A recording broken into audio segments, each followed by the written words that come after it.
What is power? How would you define an athlete who is powerful? Power is mentioned everywhere. A car engine involves terms like horsepower, we have electrical power. If you watch the commentators of any sport, you'll often hear things like, wow, that guy is so powerful, she is so powerful. If you practice boxing, you'll hear terms like punching power all the time. But in strict terms, what exactly is power?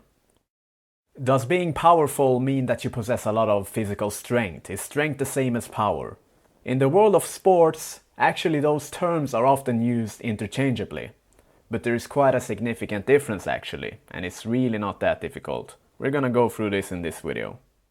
Let's take two athletes, athlete A and athlete B, and let's suppose they have the similar anatomy, body weight, and all of that, just a hypothetical scenario. And let's say their body weight is 80 kilograms or 176 pounds. They both perform a bench press of 190 kilograms and the weight has to be ascended 0.4 meters until it's locked out. That is, until the lift is finished. Taking those factors into consideration, we take the mass that is being lifted, multiply it with the gravitational acceleration and the height that the mass is lifted, and we get to 744.8 joules of work done. Now obviously this is a very generalized example, but for the purpose of simplicity and curiosity, let's just go with this. Joule is a unit that is used for measuring the work done for a specific task. 1 joule is equal to the work done through a force of 1 newton for a distance of 1 meter at the direction of the force. Another word for joule is therefore newton meter. But if we want to skip all of the scientific jargon, we can use the classic example of picking up a medium-sized apple for a height of 1 meter. That achieves 1 joule. So yeah, obviously the 744.8 joules on the bench press is a little more work. Now both of these athletes are perfectly capable of lifting the weight. However, one of them lifts the weight faster than the other. Therefore both athletes might be strong, but in strict terms, the athlete who can lift the weight faster is more powerful. We're gonna go into this now. By definition, power is the rate of doing work. So one equation for calculating power is to take the work and divide it by the time it took to achieve that work. And for sports purposes, this can be simplified even further. We can calculate the power by taking force and multiplying it by velocity. And power, as you may know, is measured in watts. 1 watt is equal to 1 joule per second.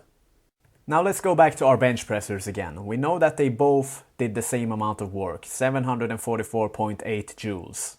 But let's say athlete A finished his lift in 2 seconds while athlete B did it in 4 seconds.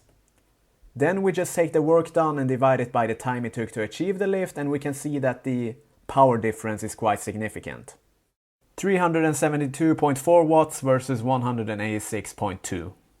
So once again, athlete A is a lot more powerful here because he pushed the same amount of weight in a faster manner and therefore produced more power. And this is the difference between power and strength. Power is strength, force, whatever you want to call it, expressed in a fast manner, in sports context at least. Yeah, and we can also calculate the power output relative to the body weight. So just take the power that was produced here and divide it with the body weight. That's it. So in a nutshell, just because you possess a lot of force production, it does not necessarily mean you possess a lot of power. With regards to the power equation, force times velocity, force and velocity must both be present to generate power. Now depending on the sport you're doing, those values might differ. If you take a power lifter, for example, they might achieve a lot of power, but they will do it through the spectrum of strength. So they will prioritize the upper part of this scale that you're seeing right now, the force-velocity curve. While a speed athlete, such as a 60 or 100 meter sprinter, will often prioritize the lower part of the spectrum, that is speed training, velocity, in the power equation. And in some sports, they require the best out of both worlds, and those sports are, for example, Olympic weightlifting and shot put. They will often be somewhere in between. So the strength athlete and the speed athlete, the powerlifter and the sprinter, they can both achieve high amounts of power, but through different kind of spectrums. The powerlifter achieves high power through force, and the sprinter achieves it through velocity, speed. Let me illustrate a point here that will really make you understand the two different spectrums of power. Let's go back to two bench pressers once again, athlete A and athlete B. One of them does a 160 kilograms bench press and the other one does a 80 kilograms bench press. And using the same calculation we did before to calculate the work, the athlete A does 627.2 joules and athlete B does 313.6. So obviously the total amount of work is different. But athlete A finishes his bench press in 4 seconds. That may gives us 156.8 watts. However, athlete B does it in 2 seconds and he achieves the equal amount of watts. But they are two different weights, right? This is once again because they achieve that power in different spectrums of the equation of power, force and velocity. One of them was faster and one of them had more force. Power can be expressed through predominantly force or velocity, but they are both of necessity. And please, once again, this illustration is just a hypothetical scenario. Obviously, it's not this simple in real life. It's probably a lot more factors to it, but if you got a new insight, my point with this video is just general curiosity and to explain the nature of power in an understandable way. You definitely don't have to mess around with a bunch of joules and watts to become a successful athlete. If you just learn the fundamental difference between force and power or strength and power from this video, I am happy.